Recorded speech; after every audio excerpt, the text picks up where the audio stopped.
Now, whether you are a student, a parent, or even a teacher, I'm pretty sure you may be sick and tired of people or even government officials saying that prayer is not allowed in schools. Well, I'm here to tell you that the truth is prayer is already in schools, whether you realize it or not. And I'm going to show you in this video 6 strategies to bring prayer back into school.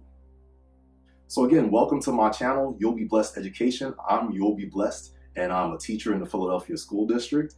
And in this video, you're going to get the 6 strategies that can be used to bring prayer back into schools. Now, some of these strategies I'm already familiar with, and some of them are actually brand new that I just thought of, and I'm going to start implementing them very soon. So let's get started. The first strategy is you. You are the first line of defense, all right? So what does that actually mean? That means you as a student, a parent, or a teacher should be the first one praying about what's going on in schools, all right? Now, God only needs one person to begin this act in order to move on behalf of an educational system. There's evidence of that with Abraham. There's evidence of that even with Daniel. So I challenge you that if you aren't already praying or finding out ways to pray for your school or your school district or your area, you should do so. And the reason why I say it starts with you is because you should, if you don't have enough training or you feel like you don't have enough information on how to pray, then you should probably enroll in a school of prayer, all right? You should also try to join up with your intercessory prayer team or talk to somebody who is on an intercessory prayer team, because intercessors are people who pray on behalf of others, and they're very good at getting strategic ways or messages about praying for particular aspects of life, especially in terms of the church, educational system, government, and etc. The second strategy to bring prayer back into schools is to train other teachers. Teachers are constantly getting professional development in many different areas, from educational practices to talking about sex education, gender education. There's a lot of controversy in those areas, and we're taught how to handle those types of controversies, but the one controversy that we won't talk about is prayer in schools, all right? And so I challenge you as a teacher or a teacher leader or a student leader, get teachers involved. Show them and demonstrate to them the power of prayer. Show them that there is such a thing as effective prayer. And then once you begin to do that and pray with other teachers, there will be a fire that sparks within that school. And you know, I've heard of other teachers praying together in schools, and I believe that this is something that anybody can do if you just believe that it's going to happen, because I believe everybody that you meet is already strategically positioned to pray.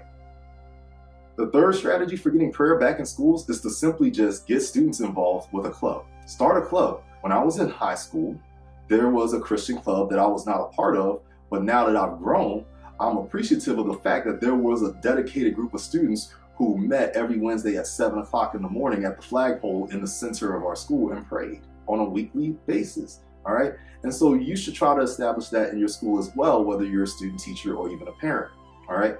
And you would be surprised as to how many students are actually open to prayer if you would just be yourself, especially if you happen to be the teacher or the student. If you would just let God be who He is in your life and begin to express that in public, then there will actually be a respect for your spiritual life. For example, when I'm in the classroom, you know, I don't necessarily preach the gospel while I'm teaching, but if the students ask me a moral question, then I now have influence to be able to spread my faith in a very indirect way, but in a way that students know, okay, Mr. Phillips is a Christian, Mr. Phillips prays, they even make assumptions that I'm a preacher, and I'm actually not a licensed or ordained preacher. So they pick up these things on their own just by the way I behave and the things that I talk about. All right. So the students actually respect that, and they started showing up. So I actually started prayer meetings in my classroom at lunch, and students started showing up, and they would pray for each other. And then some of them would even ask me to pray for them on specific areas of their lives. So, you know, being able to equip and train students is definitely one of the best ways, I believe, personally, to invite prayer back into schools.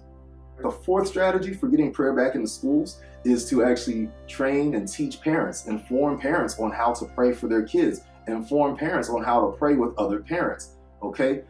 One of the ways you can do this is by actually, first of all, getting to know the students and then getting to know the parents, especially if you have parents that come for report card conferences or back to school night. You should tell parents that, you know, I offer prayer to your students.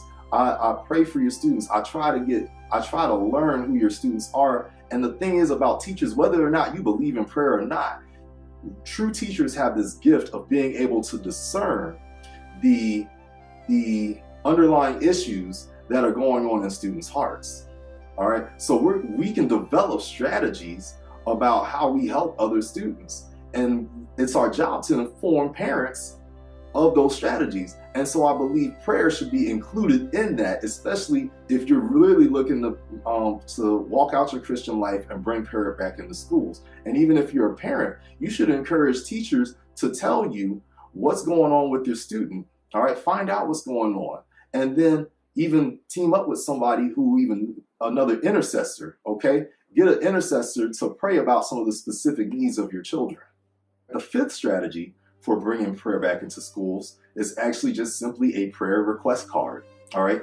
This sounds like a genuine survey that you would normally do at a job, like a suggestion box, or even what teachers often use, what is called the parking lot, which is a bulletin board where students can anonymously post questions about what they learned in class if they're fearful of looking embarrassed, all right? And so prayer requests can fall into that same category. What I've done in my classroom is that I've actually posted a prayer request form on the Google Classrooms for all the classrooms that I teach. And so the students have access to that prayer request form. They can fill it out, they can put their name in it, or they can make it anonymous. And that way I don't have to know who it is, but we know that God knows all requests. He knows what's on the hearts of the people that he created. And so by creating a prayer request form, whether it's physical or digital, you create an atmosphere and you create a space for people to be receptive about getting prayer for their needs. So finally, the sixth strategy to bringing prayer back into schools is to use social media and email lists. All right. 2 years ago, when I first became a teacher, I started using Constant Contact, and I'm not using Constant Contact right now, but Constant Contact is an email list platform. All right. And so what I did was I actually created a newsletter about my chemistry class and what's going on in chemistry class. And then I got all the parents' email addresses that we had in the 10th grade, all right, because I teach 10th grade chemistry, all right. And I just automatically enrolled every parent on that email newsletter. And astoundingly, Constant Contact tells you the percentage of people who actually open it and where they open their email. And astoundingly, about 40% of parents would actually open these emails and read them. And in these emails, I would include things about what's going on in chemistry class, what kind of homework they should be having this week, what should they be studying for, even some summer internships or opportunities for high school students to get hands-on experience with scientific research. So how much more would it be helpful if I was to actually include an inspirational message in the newsletter, and not just an inspirational message, but even a prayer. All right, just simply write down a prayer or write down a scripture that parents can pray over their children, and it doesn't necessarily have to be for your class. It doesn't have to be for chemistry. It can be for any class. All right. So in the future, once I get my rhythm back, all right, I'm actually going to do the email list again and start implementing that, because I think it's like a newspaper. You just put information in it and you let people do what they want with it. All right. So it does not hurt to use social media and email lists to be able to inform people about prayer. All right, so that's it. I just gave you the 6 strategies to bring prayer back into schools. Now, these strategies don't mean anything unless you begin to act on them, especially the very, very first one, because if you activate the first one, you're likely to activate the other 5. All right, and you don't necessarily have to function in all 6 of these strategies, but the first one is the most important because it always starts with one person. All you need is one. I guarantee you that if you become the one person who makes that connection with God, then God will begin to inspire you and increase your level of commitment to bringing prayer back into schools without having to wait for a government official or somebody else's permission to be able to do this, okay? Daniel did this without the permission of the government. It was actually against the will of the government. And so we should be doing that, and we should not feel oppressed and silenced about having prayer in schools. So I hope you were blessed by this video, because this is You'll Be Blessed Education. So my intention is that you are always blessed by the content that I provide you with. So if you were actually blessed by this content, or if you believe that somebody else is going to be blessed by this content, then I highly suggest that you like this video, that you subscribe to this channel, because I intend on providing you with more content about prayer and how you can implement prayer in your daily life, specifically in the realm of education. And then share it with some people that are important to you. All right, sharing is caring. So stay blessed. I'm out. Have a great day.